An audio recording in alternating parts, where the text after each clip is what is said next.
আজকের গল্পটা শুরু করছি একটু অন্যরকমভাবে। কিছুদিন আগে আমরা উড়িষ্যার ডুবলাগাড়িতে গিয়েছিলাম। কলকাতা থেকে কোলাঘাট হলদিপোদা হয়ে আমরা একেবারে পৌঁছে গিয়েছিলাম এই বাবলস অব লাক্সারিতে।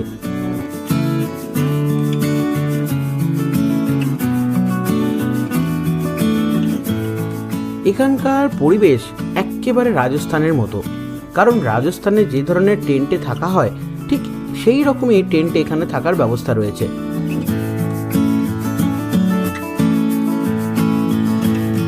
সঙ্গে রয়েছে বিভিন্ন রকমের কটেজ, আর তার সঙ্গে রয়েছে অ্যামাজন টেন্টও। তো আপনারা বিভিন্ন রকম অপশন পাবেন এখানে এসে।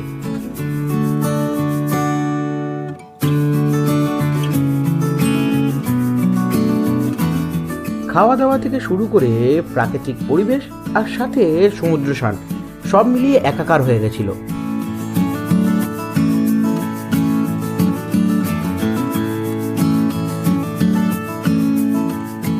রাতে এখানকার পরিবেশ একেবারে মায়াবী, সাথে আমরা করেছিলাম বারবিকিউ এবং বেশ মজা।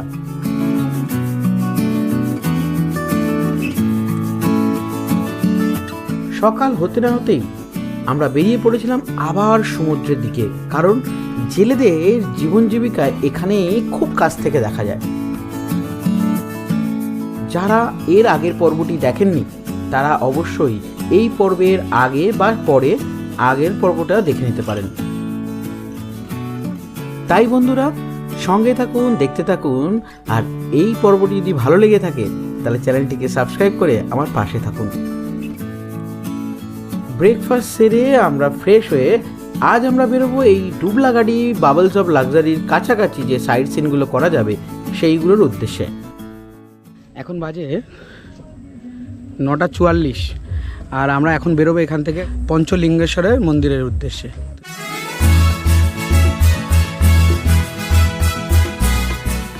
উড়িষ্যার রাস্তার অবস্থা কিন্তু বেশ ভালো, তাই জার্নি করতে খুব একটা কষ্ট হবে না।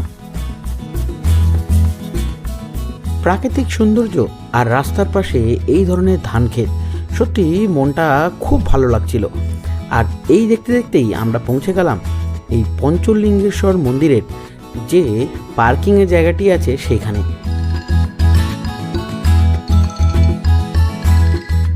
এখন এসেছি এই পার্কিং লনে।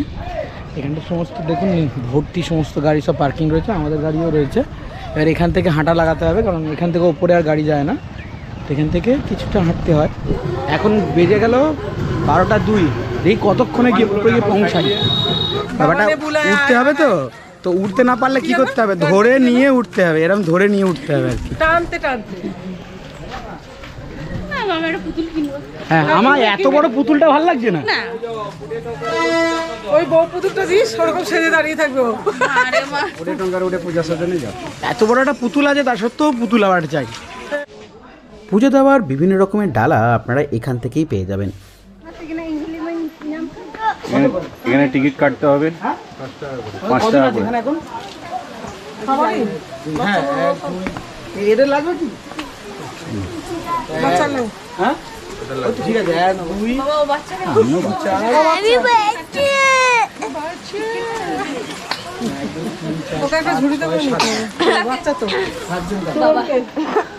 হাঁপিয়ে গেছে। হ্যাঁ,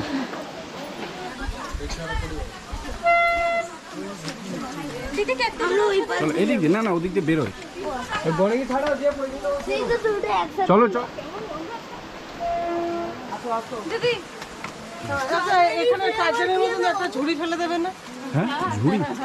সেইগুলো কিন্তু খুব বেশি উঁচু উঁচু বড় বড় তা নয়, হাইট খুবই ছোট ছোট, উঠতে খুব একটা অসুবিধা হবে না, কিন্তু এদের এইটুকুনি উঠতেই অবস্থা খারাপ। ডিস্টেন্সটা অলমোস্ট 1 কিলোমিটার, কিন্তু আশপাশের যে সিনিক বিউটি আছে তাতে সব কিছুই কিন্তু জিরো হয়ে যাবে, যত কষ্ট আছে আর কি।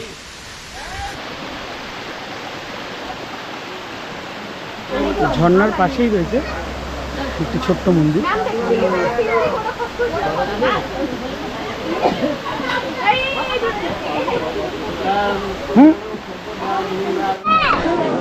এসে গেছে একদম এখানেতে জুতো খোলার জায়গা রয়েছে। আজকে মানে এখানকার কার্তিক মাস চলছে এখন, তাই সেই জন্য একটু ভিড় আছে। জুতো খোলার পর চলো আমরা যাই মন্দিরের দিকটা। ওইখান থেকে লোকজন আসছে, এসে এইখান থেকে হয়ে এই যে লাইন দেখছেন, বিশাল বড় লাইন, এই লাইন হয়ে গিয়ে এই যে এখানে লাস্ট দেখতে পাচ্ছেন, এরপরেই ভেতরে ঢুকতে হবে এবং সেখানে একটা ঝর্ণা পড়ছে, ঝর্ণার নিচেতে লিঙ্গটা রয়েছে, ওখানে আপনাকে হাত দিয়ে ফিল করতে হবে, এমনি দেখা যায় না, শুধু হাত দিয়ে ফিল করতে হবে মন্দিরের ভেতরে। যে ওই মন্দিরের ভেতরে যে লিঙ্গ, 5টা লিঙ্গ আছে, সেটা হাত দিয়েই শুধু ফিল করা যায়, এমনি কিন্তু দেখতে পাবেন না।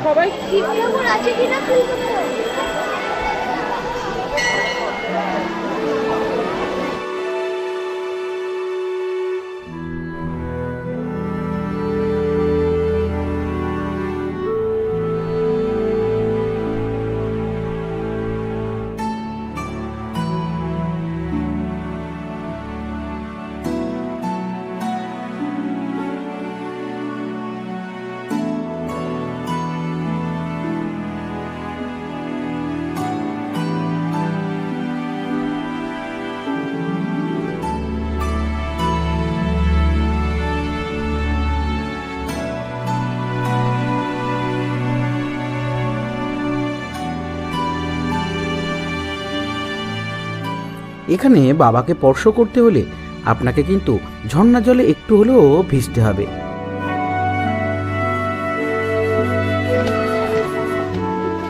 সব মিলিয়ে যদি আপনি এখানে পূজা দেন তাহলে সময় লাগতে পারে 2 থেকে 3 ঘন্টা মতন।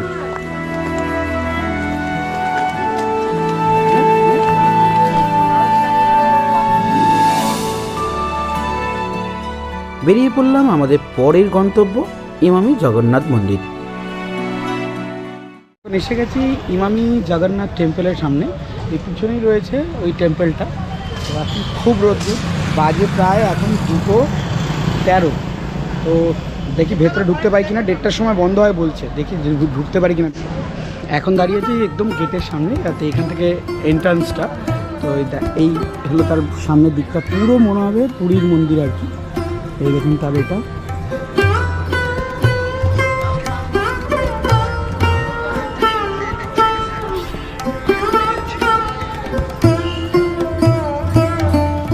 এখানে দেখুন সবাই দিয়া জ্বালায় আর কি।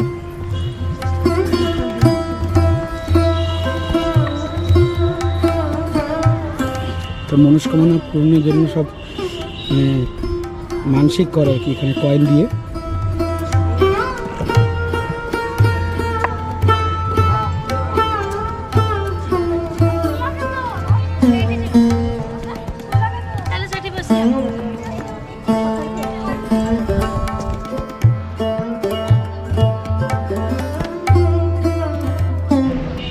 পুরো একেবারে যেমন মানে পুরীর যেমন মন্দিরটা সেই আদলেই বানানো।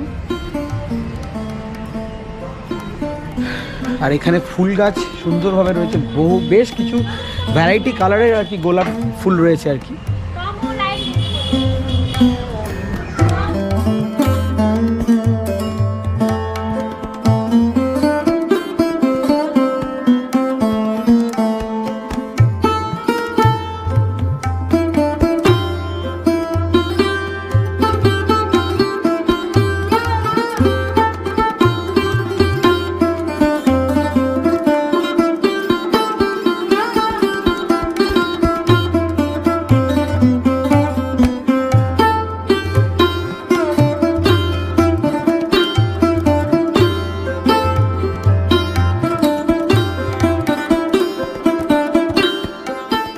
এই মন্দির ঘুরতে গেলে আপনার মোটামুটি সময় লাগবে প্রায় আধা ঘন্টা থেকে 1 ঘন্টা মতন।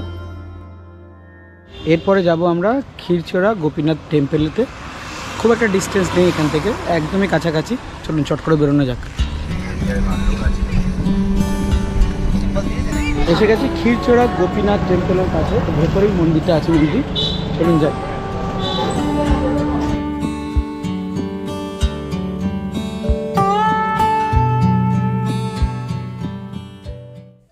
মন্দিরের গেটেতে ঢোকার পর থেকেই মনটা কিন্তু একটু অন্য রকমের হয়ে গেল।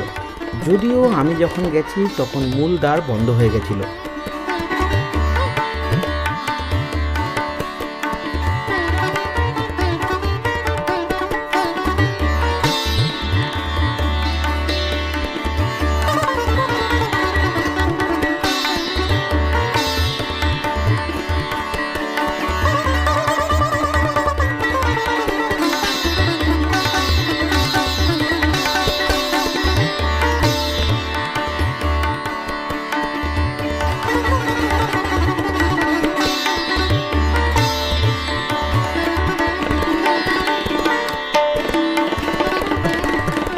মন্দিরে ঢোকার বা মন্দিরে ভিজিট করার সবথেকে ভালো টাইম যেটা বলতে গেলে সেটা হলো সকাল 5টা থেকে দুপুর 12:30 পর্যন্ত খোলা থাকে, আবার বিকালবেলায় 4টে থেকে 8:30 পর্যন্ত খোলা থাকে। আর আপনারা যদি শীতকালে আসেন তাহলে সকাল 5:15 থেকে খোলে, আর দুপুরবেলায় ঠিক 12:15 নাগাদ বন্ধ হয়ে যায়। আবার বিকালবেলা 3:45 খোলে এবং রাত্রির 8:15 মধ্যে এই মন্দিরের দ্বার বন্ধ হয়ে যায়।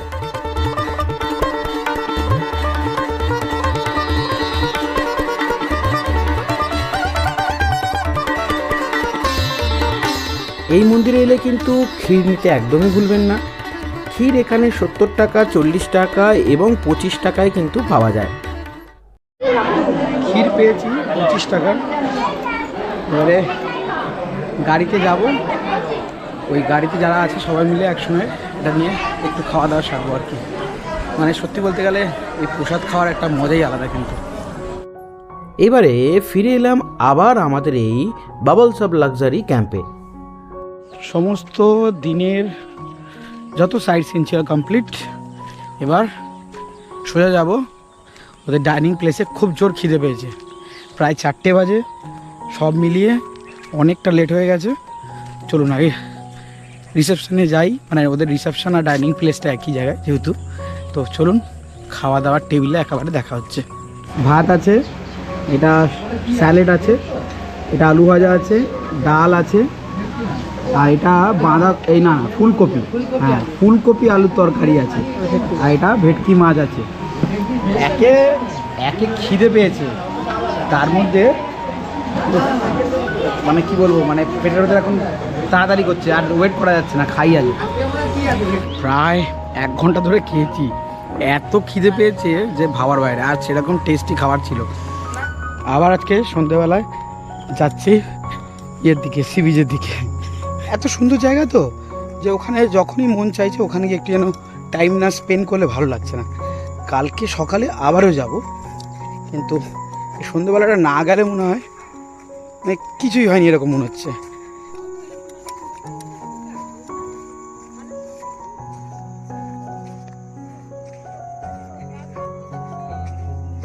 দেখুন ওই দিকে দেখা যায় লাল আভা, সবে যে সূর্য পাটে গিয়েছে তা বোঝা যাচ্ছে। আগের দিনকে রাত্রেবেলা তো যে ডিনার হয়েছিল সেটা ঘুমের ছোটো কিছু আর দেখাতে পারিনি। আজকে মোটামুটি গতকালে যা ছিল তার থেকে একটু চেঞ্জ হয়েছে। কালকে পোলাও টাইপের ছিল, আজকে হয়েছে রুটি। আমি দেখাচ্ছি।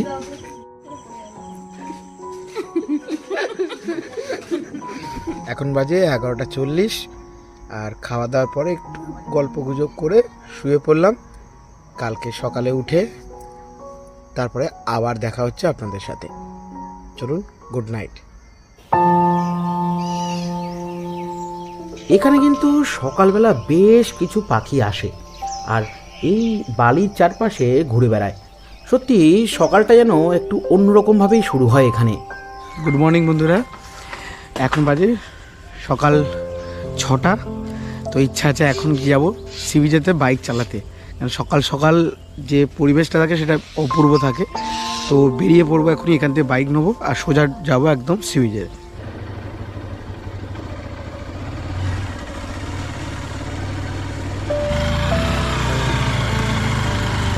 সবাই এসছি বাইক নিয়ে এখন সি বিচে। এবার সি বিচের উপরে চালাবো, একটু চালানোর পর একটু ওইখানে যাব।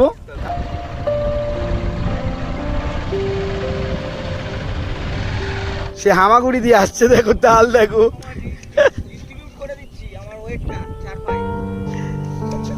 দেখেছেন কাদায় পড়লে কেমন করে আসতে হয় দেখে নেন, ও শিখিয়ে দেবে এত ভালো করে।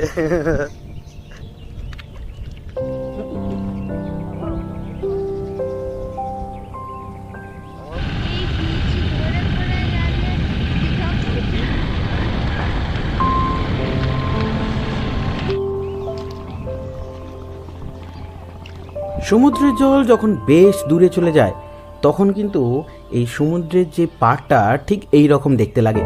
সত্যি সকালবেলা কিন্তু এখানে এসে যে হাঁটতে বেরিয়েছিলাম, আমাদের যে এত ভালো লেগেছিল যে আপনাদের কি বলবো।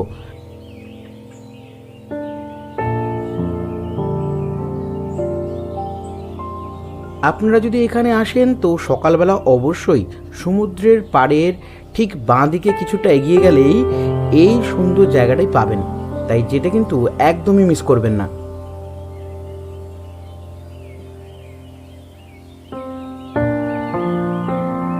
সায়নের অবস্থা দেখুন, বালির ভেতর থেকে সামুদ্রিক কিছু বের করার চেষ্টা করছে।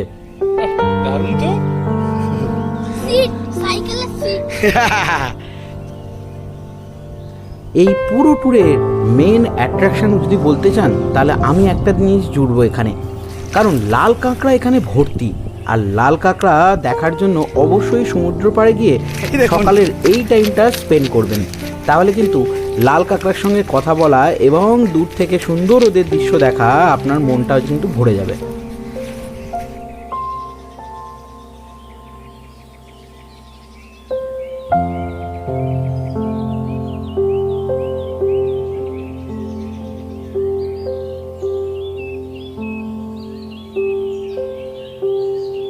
এখানে আসবেন আর এই মাছের বাজারে আসবেন না তা কি হয়, দেখুন মাছের বাজারটা কেমন। এখানে একটি বিশাল বড় কাঁটা রয়েছে যেখানে জেলেরা তাদের মাছ ধরে এনে এখানেই বিক্রি করে।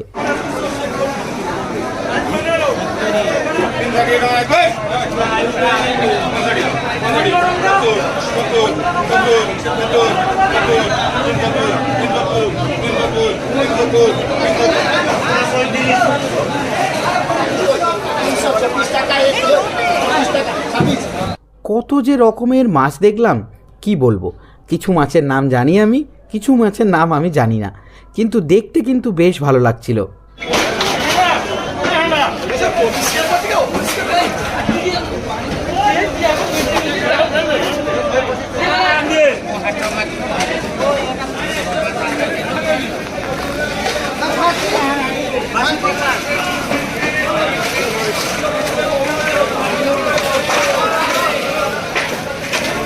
এখন বাজে 11:20 আর বেরোনোর টাইম এসে গেছে। ভালো লাগছে না, মনটা একদম ভারী হয়ে গেছে। দুদিন ধরে এখানে ছিলাম তো জায়গাটা খুবই প্রিয় হয়ে গেছিলো। এত সুন্দর পরিবেশে থাকার মজাটা সত্যি অন্যরকম, আর এদের ব্যবহারও ছিল খুব সুন্দর, খাওয়া দাওয়া ছিল বেশ ভালো। তো উপায় নেই, টাটা বাই বাই করে বেড়াতেই হবে, চলো বেরিয়ে পড়ি।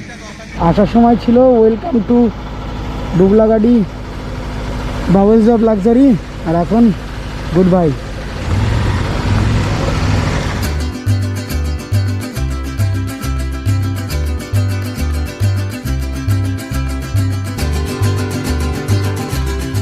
মন না চাইলেও বাবলস অফ লাক্সারিকে ছেড়ে আমাদের বেরোতে হলো।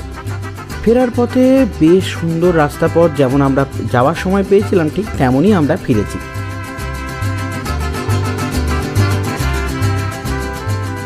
তাহলে বন্ধুরা, এই পুরো পর্বটি আপনার কেমন লাগলো অবশ্যই কিন্তু কমেন্ট করে জানাবেন। আর যদি ভালো লেগে থাকে তাহলে চ্যানেলটিকে সাবস্ক্রাইব করে পাশে বেল বাটনটি প্রেস করে অল করতে একদমই ভুলবেন না।